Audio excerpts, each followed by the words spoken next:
Hi everybody and welcome to Eat Better Together. Today we are going to be talking about one of my favorites. It is a very simple pizza dough recipe. I got this from one of the ladies that used to live next to us. It is a recipe that I use on a very regular basis. When I was pregnant with my daughter, I went ahead and made up a bunch of pizzas and put them in the freezer for postpartum. This is the particular concept, it's not really a recipe, of what I used for all of those pizzas that I did when I was pregnant. So first things first, we're gonna go ahead and get our oven preheated to 350. That way it's working while we are talking about all of this. So this is the pizza dough recipe. I got this from a good friend of ours, Stacy Stutzman, and very simple ingredients in this recipe. We have 1 tablespoon of yeast, 1 teaspoon of sugar, 1 cup warm water, 2 tablespoons of oil, 2.5 cups of flour, and we've already preheated the oven to 350. The directions are to dissolve the yeast, water, and sugar together. Add the additional ingredients and bake till golden brown. So again, this is one of my favorites. You can do so much with this recipe. I've done calzones, pizzas, I've done pigs in a blanket, I've put this in the freezer. It makes great leftovers. There are so many things that you can do with this recipe. Alright, so let's get started. First, this is my yeast. As you can see, it's just in a Ziploc bag.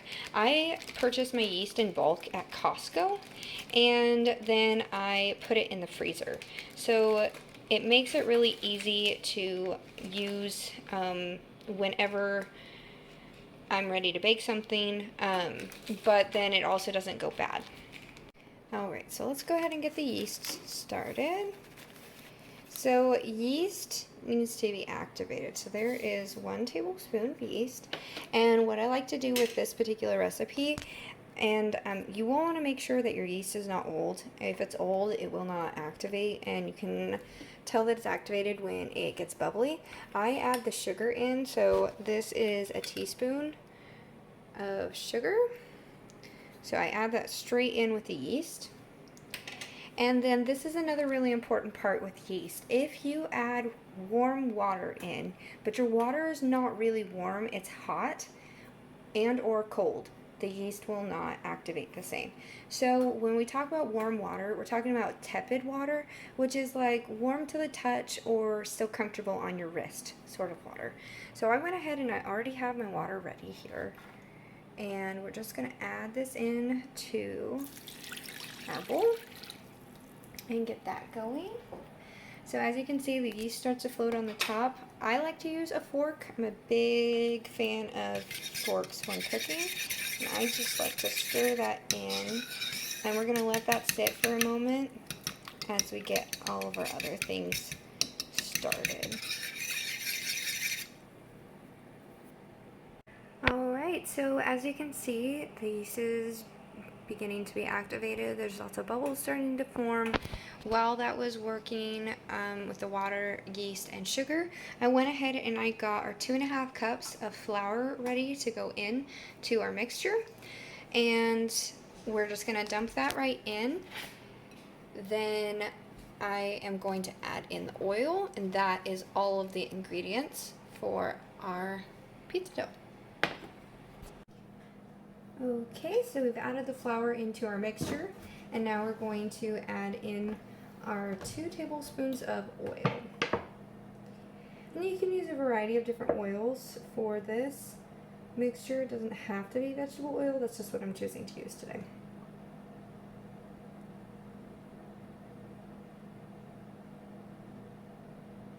Alright, there's 2 tablespoons of oil. Now, some people just put their hands in, and that's totally fine.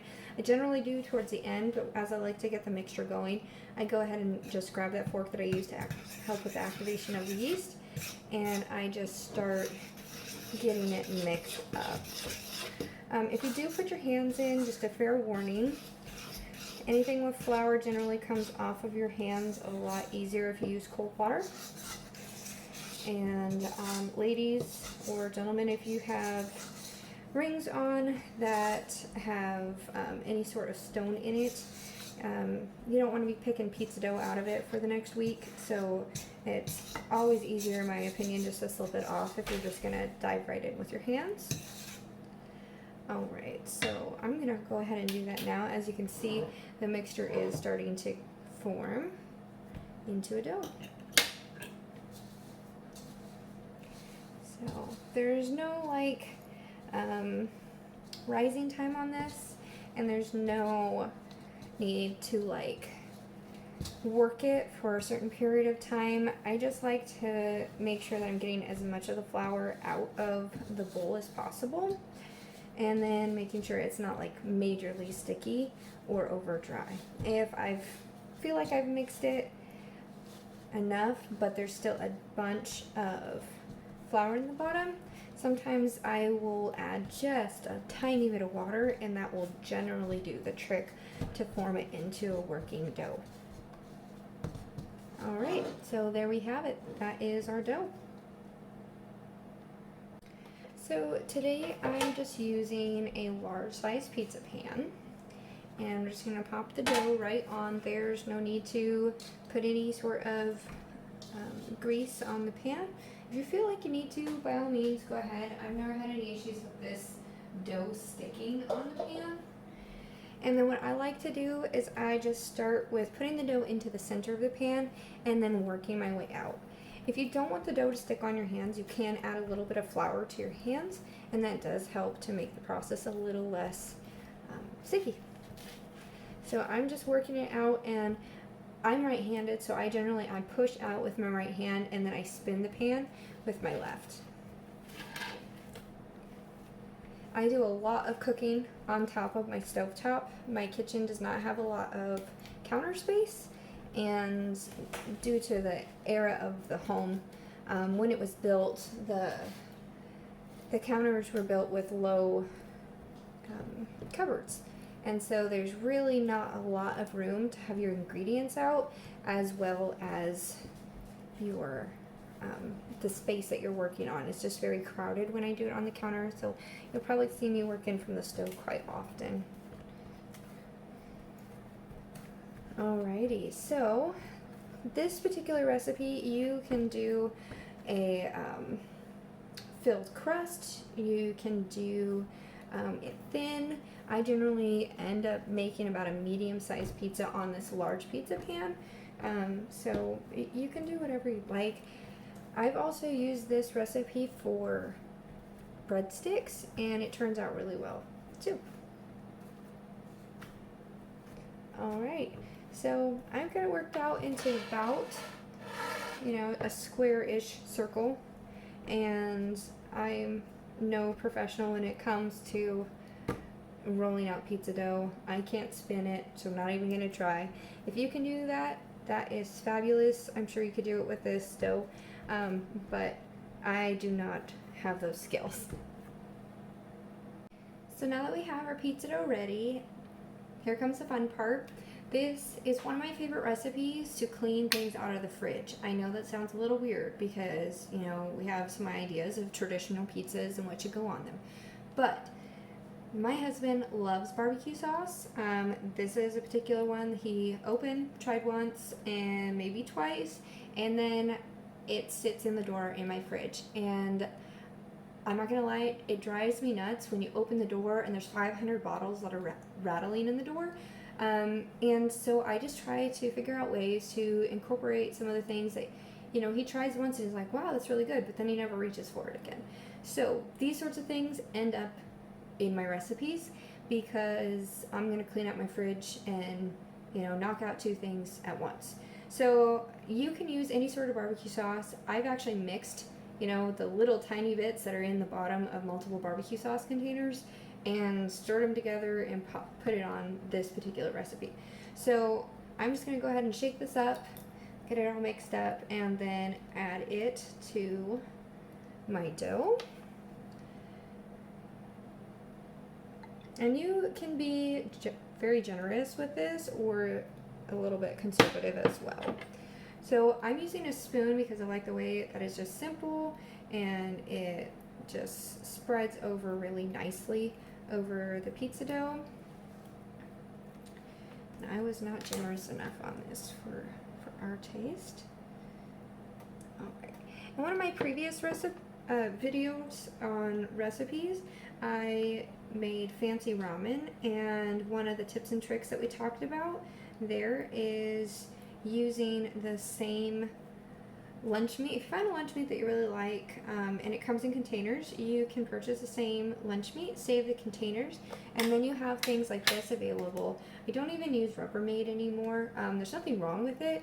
I just always found that I could never get the right lid for the right container. With these, I buy the same ones every single time, so I literally end up with the same bottoms and the same tops. So convenient. So this is not the lunch meat that came in this container, but it is the Great Value, which is Walmart's brand of their canned cooked meat. And I used a little bit in the fancy ramen recipe, and this is me using this up, getting leftovers out of my fridge. So that is ready to go. And then I also have a tendency to purchase cheese in bulk. We both really like cheese, and it is so convenient for me to not open the fridge and then find out that I only have, you know, a quarter of a cup of cheese in there for a recipe that calls for a cup. And so I go ahead and do this, and this particular one freezes so well. I put it in containers about 2.5 cups, and you can use it in Ziploc. You can even use these containers if you want to, and then I pop it into my freezer and I pull it out as needed. It's super easy, thaws quickly, and it's great for so many recipes. And this one is their Fiesta blend. I just add cheese on till I like the looks of it. So we put a very generous amount on our pizzas. Alrighty. Almost finished with this. So this is probably about a cup and a third on here. Okay. And just get that all the way spread out. So now it's time for the chicken. And it comes in chunks about like this. It's so simple though, you can just literally squish it. And if that grosses you out, you can use a fork too. But I don't particularly like doing dishes, and my hands already need to be washed from touching the cheese, so I just go for it. And then you spread that all around. I'm going to go ahead and use up this chicken, so this is going to have quite a bit on it. But again, you can be as generous or as conservative as you'd like with this product. So the great thing about the Great Value, or say a grocery store's brand of canned chicken, is lots of times you can purchase it in with multiple cans, or you can purchase it with just one can at a time. So if you're thinking, you know, I want to try this out, but I don't want to commit to like $12 worth of canned chicken if I don't know that I'm gonna like it, you can just buy one. Alrighty there. We are good to go on canned chicken. And we are going to add just a little bit more cheese for good measure, just to help that chicken stay right on where it's supposed to be. And then my husband always wants an extra drizzle of barbecue sauce, and I don't know why this is. There may be the sugar content in the barbecue sauce, but it adds just a tiny bit of like a caramelization, and it's really quite tasty. Alright, so our oven is preheated, our pizza is looking good, and it is all ready to go in the oven. We're going to pop it in at 350, and at my elevation and my stove, I leave it in for a half an hour, so 30 minutes. However, you may want to try doing this recipe and starting with 25 minutes, and you may have to leave it in up to 35 minutes. So the oven just went off, and we are looking good. So here is our beautiful pizza. Okay, there we go. Looking nice and golden brown here at the edges. Well, I hope that you learned something new today and had fun watching. Thanks so much for coming on to our channel, and have a good day.